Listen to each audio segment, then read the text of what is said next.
नमस्कार दोस्तों, आप सभी का आपके अपने YouTube चैनल पर मैं स्वागत करता हूं। जैसा कि आपको पता है कि आपके लिए आ चुकी है उत्तर प्रदेश विशेष, जो कि आपके लिए है शून्य से शिखर तक की क्लासें। यानी कि यहां पर हम लोग बिल्कुल विस्तृत चर्चा कर रहे हैं उत्तर प्रदेश के बारे में, जिसमें एक मैप के द्वारा आपको हर एक चीज को समझाया जाता है। ये हमारी लगभग 18वीं क्लास है। उससे पहले अगर आप चैनल पर नए हैं तो चैनल को सब्सक्राइब कर लीजिए, अपने मित्रों के साथ अवश्य शेयर कर दीजिएगा और प्लेलिस्ट में जाइएगा। जितनी भी पुरानी क्लासें हो चुकी हैं उनको जरूर जाकर देखिएगा। चलिए शुरुआत करते हैं आज की हमारी क्लास। उससे पहले जो हमारे मित्र उत्तर प्रदेश जिला दर्शन सीरीज, जो कि उत्तर प्रदेश में पूरे के पूरे 75 जिले हो चुके हैं, बेहतरीन तरीके से हर एक जिले को समझाया गया है, वो भी आप जाकर प्लेलिस्ट में जरूर जाकर देखें, ताकि आपके जो आने वाले पेपर हैं, जैसे आपका जूनियर असिस्टेंट का हो गया, वीपीओ हो गया, इलाहाबाद हाई कोर्ट हो गया, और ऐसे अन्य एग्जाम जो आपने देखे होंगे जो कि उत्तर प्रदेश से संबंधित हैं, उसमें कम से कम आपके 20 नंबर का जो है वो उत्तर प्रदेश विशेष से संबंधित आने लगा है। तो इन सारी चीजों को मजबूत रखिए ताकि आपके 20 में से कम 18 नंबर आए, ताकि आप एग्जाम में अच्छा स्कोर कर सकें। 18 नंबर कैसे आएंगे, उसके लिए आपको सारी चीजें एक डिटेल माध्यम से पढ़नी होगी। डिटेल चर्चा करेंगे, उसके माध्यम से आप पढ़ेंगे। तो ये लगातार जारी है, चाहे आपका कोई भी टॉपिक हो, चाहे छोटा टॉपिक हो, चाहे वो बड़ा टॉपिक हो, उसकी लगातार हमारे यहाँ या हमारे चैनल पर लगातार चर्चा जारी है। चलिए शुरुआत करते हैं। अगर आपको लास्ट में क्लास अच्छी लगे तो अपने मित्रों के साथ अवश्य शेयर करें, उनको अवश्य बताएं। ये देखिए, ये जब भी क्लास शुरू करते हैं उससे पहले ये उत्तर प्रदेश का मैप आता है, ठीक ना। ये मैप में आपको थोड़ा सा समय देना है। समय कैसा, ताकि आपके जो छोटे छोटे प्रश्न हैं वो आपके कभी ना गलत हो, ये वो आपके एकदम मजबूत तरीके से आपको सारी चीजें आ जाए। बस आपको 1 से 2 मिनट देना, उसके बाद हम लोग जो उत्तर प्रदेश का जो टॉपिक है उस आज का उसमें चलेंगे, ठीक है। बस थोड़ी से समय देना, थोड़ा सा समय देना बस। देखिए सबसे पहले ये देखिए, जो दिशा ये आपके सामने लिखा है, खोपड़ी की ओर होती है उत्तर, पैर की साइड होती है दक्षिण, दाहिने हाथ साइड सीधे हाथ साइड होती है पूरब, और बाएं हाथ साइड होता है पश्चिम। ये दिशा है, ये आपको मालूम होगी।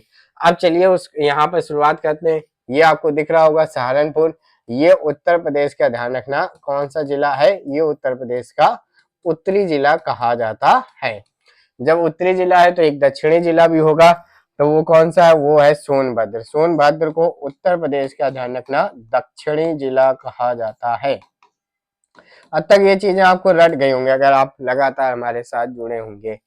अब देखिए ये आपको दिख रहा है बलिया, बलिया उत्तर प्रदेश का, ध्यान रखना, ये पूर्वी जिला कहा जाता है। क्या कहा जाता है, पूर्वी जिला कहा जाता है। और एक देखिएगा, एक है, जब पूर्वी है तो पश्चिमी है, ये लिखा है शामली, ये उत्तर प्रदेश का, ध्यान रखना, ये पश्चिमी जिला कहा जाता है। ठीक है, इतनी चीजें हो गई। अब देखिए आपको जो हमारे पड़ोसी राज्य हैं, पड़ोसी देश हैं, उनके बारे में चर्चा कर लेते हैं। ये आपको दिख रहा है क्या, सहारनपुर। सहारनपुर का एक पड़ोसी राज्य है, वो उसको कहा जाता है एचपी, यानी कि हिमाचल प्रदेश।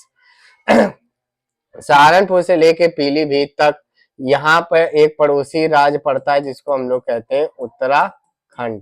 उत्तराखंड में कितने जिले आते हैं, तो 7 जिले आते हैं। कौन कौन से, सहारनपुर, मुजफ्फरनगर, बिजनौर, मुरादाबाद, रामपुर, बरेली और पीलीभीत। फिर ध्यान रखना, पीलीभीत से लेकर महाराजगंज, पीलीभीत से लेकर महाराजगंज, इसमें एक हमारा पड़ोसी देश आता है जिसको हम लोग कहते हैं नेपाल।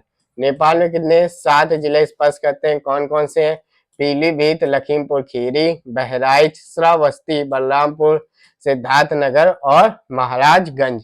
देखिए ये ऐसे इसलिए हम बताते हैं कि ये कई बार पूछा गया है कि जैसे पीलीभीत किन एक देश को, या ऐसे पूछा गया है कि पीलीभीत जो है किसको किसको स्पर्श करता है। सिंपल सा प्रश्न लिखा था, तो उत्तराखंड राज्य को और किसको, नेपाल देश को।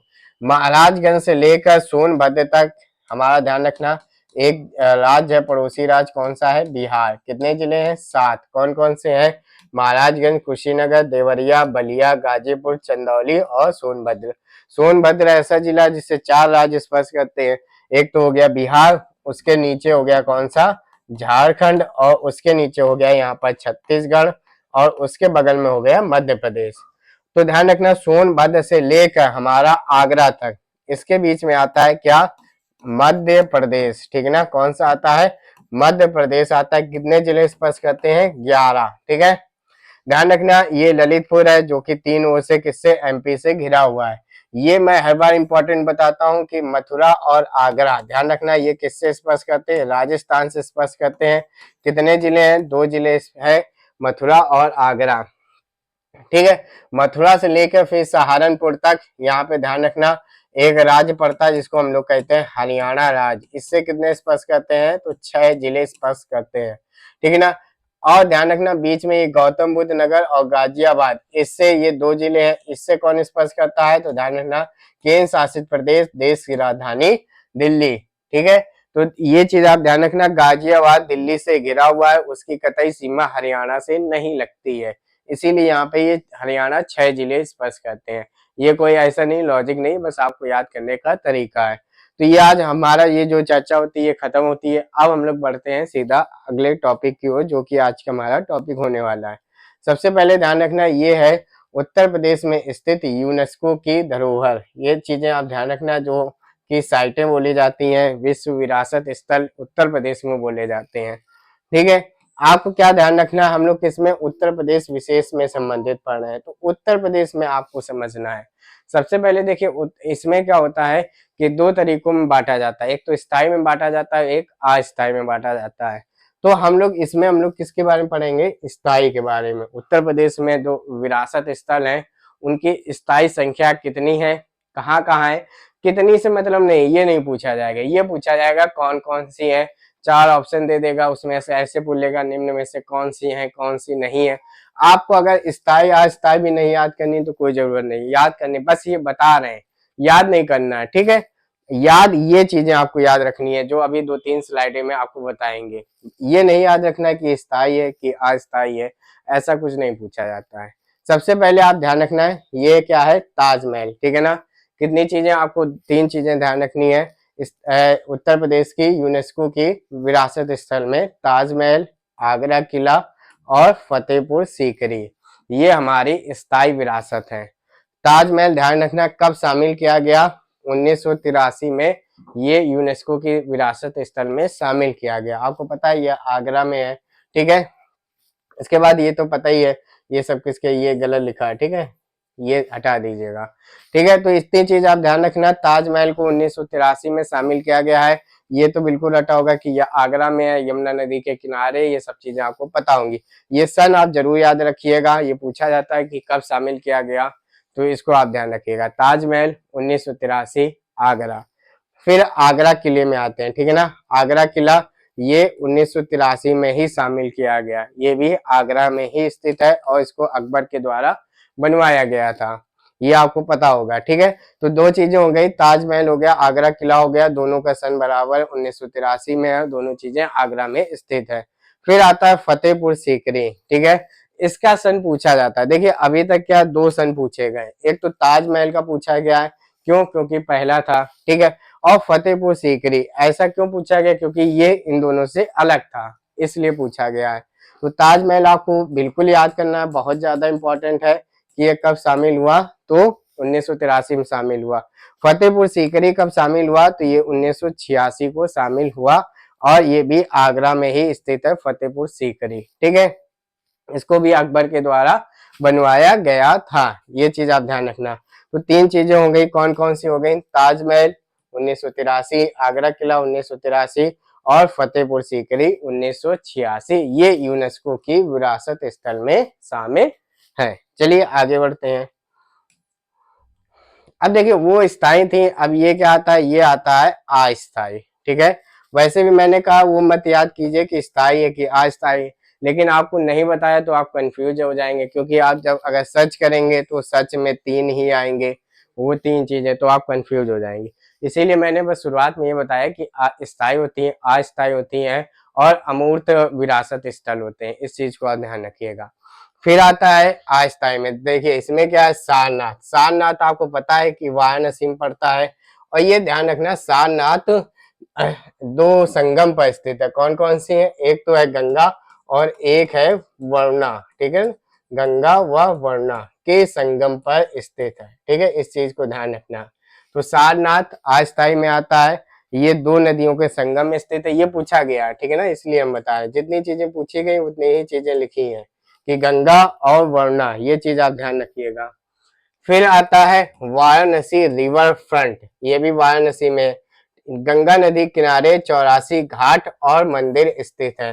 तो रिवर फ्रंट क्या होता है, नदी के किनारे किनारे कुछ अच्छा बना देना, तो वही जो रिवर फ्रंट है। और वाराणसी आप जानते हैं घाटों के लिए, घाटों का शहर कहा जाता है, तो ये शहर भी ध्यान रखना, ये वाराणसी रिवर फ्रंट भी यूनेस्को की विरासत स्थल में शामिल है, ठीक है। ये आध्यात्मिकता और संस्कृति का अभिन्न अंग है, ये आपको सब पता ही है, ठीक है। मुबारकपुर साड़ी बुनाई, ये ध्यान रखना, ये कहाँ पे है, ये आजमगढ़ जिला में है, ठीक है। शुद्ध रेशम और जरी हथकरघा के लिए प्रसिद्ध है, ठीक है। अगली है बनारस की साड़ी बुनाई, आपको बनारस की साड़ी तो पता ही होगी, बनारसी साड़ी। तो 4 अस्थायी हो गई, 4 कौन सी हो गई, अस्थायी हो गई। कौन कौन सी, एक मैंने बताया सारनाथ हो गया, ठीक है ना, दूसरा मैंने बताया वाराणसी रिवर फ्रंट हो गया, ये ध्यान रखिएगा, ठीक है। और कौन सा हो गया, ध्यान रखना, बनारसी साड़ी हो गई, बनारसी साड़ी हो गई, ठीक है। और क्या हो गया, और बनारसी साड़ी हो गई, तो साड़ी में शादी हो गई, शादी के बाद क्या देंगे, मुबारक, मुबारकपुर, ये कहाँ पे, ध्यान रखना, ये आजमगढ़ में, कहाँ पे है, आजमगढ़ में है, ठीक है। तो ये 4 चीजें अस्थाई में शामिल है, ठीक है। वैसे आपको सारी चीजें याद रखनी है, जैसे ताजमहल हो गया, आगरा किला हो गया, दोनों 1983 हो गया, ठीक है। इसके बाद फतेहपुर सीकरी 1986, इसमें सन इंपॉर्टेंट है। फिर आ जाता अस्थाई सारनाथ, ध्यान रखना इसमें एक फैक्ट, क्या क्या, गंगा और वरुणा नदी के संगम पर स्थित है। फिर आता वाराणसी रिवर फ्रंट, आपको पता है घाटों के शहर है, तो घाटों के जो रिवर फ्रंट होता है वहीं बनाया जाता है। तीसरा बनारसी साड़ी हो गई, बनारसी साड़ी फेमस है। और चौथा, जब बनारसी साड़ी साड़ी की मतलब शादी हो जाएगी तो आप क्या देंगे, मुबारक देंगे, मुबारकपुर, जो कि कहाँ पर स्थित है, आजमगढ़ में स्थित है। तो यहाँ की भी साड़ी बुनाई प्रसिद्ध है, इस चीज को आप ध्यान रखिएगा। उम्मीद है इतनी चीजें आपको समझ आ गई होंगी। अब देखिए वही चीज बताइए, स्थायी अस्थायी, उसके बाद आता है अमूर्त सांस्कृतिक विरासत सूची में शामिल उत्तर प्रदेश की विरासतें, ध्यान रखना, किसमें बोल रहे हैं, अमूर्त सांस्कृतिक विरासत सूची में शामिल यूनेस्को की उत्तर प्रदेश की विरासतें, ये आपको याद रखनी है। सबसे पहले रामलीला को शामिल किया गया, कब शामिल किया गया, 2008 में शामिल किया गया। वेद मंत्र पाठ परंपरा 2008 में शामिल हुआ। योग 2016 में सम्मिलित हुआ। नवरोज, ये पारसी नव वर्ष होता है, ये 2016 में सम्मिलित हुआ। और कुंभ मेला जो 2017 में लगा था, ये भी अमूर्त सांस्कृतिक विरासत में शामिल हुआ। ध्यान रखिएगा कुंभ कब से, ध्यान रखिएगा 13 जनवरी 2025 से लेकर, कहां से, 13 जनवरी 2025 से लेकर 26 फरवरी 2025 तक आयोजित होना है। ये चीजें आप ध्यान रखिएगा, ठीक है। मकर संक्रांति से लेकर शिवरात्रि तक कुंभ मेला चलता है। तो आपको समझ लिया कि आप ध्यान रखना, ये पूछा जाता है, जैसे ये वाला एक बार पूछा गया कि अमूर्त सांस्कृतिक में रामलीला को कब शामिल किया गया, 2008 में शामिल किया गया। अभी आपको याद रखना कौन कौन शामिल है, रामलीला, वेद मंत्र पाठ, योग, नवरोज और कुंभ मेला। कुंभ मेला चूंकि शुरू होने वाला आपको पता है, ये कब शामिल हुआ, 2017 में सम्मिलित हुआ। तो आपके जो इम्पोर्टेंट जो छोटे छोटे चैप्टर हैं, लगभग इनसे प्रश्न बनते ही बनते हैं, और ये सारी चीजें आपको आनी चाहिए। इसी तरीके के टॉपिक आपको हर एक क्लास में कवर करवाए जाएंगे, ठीक है। आज हमारा क्या था, यूनेस्को की विरासत स्थल, ठीक है। तो ये क्लास अगर आपको पसंद आई हो तो आप अपने मित्रों के साथ अवश्य शेयर कीजिएगा। आप हमारे साथ टेलीग्राम व्हाट्सएप ग्रुप में भी जुड़ सकते हैं। अपने विचारों को आप हमें कमेंट के माध्यम से बता सकते हैं। धन्यवाद।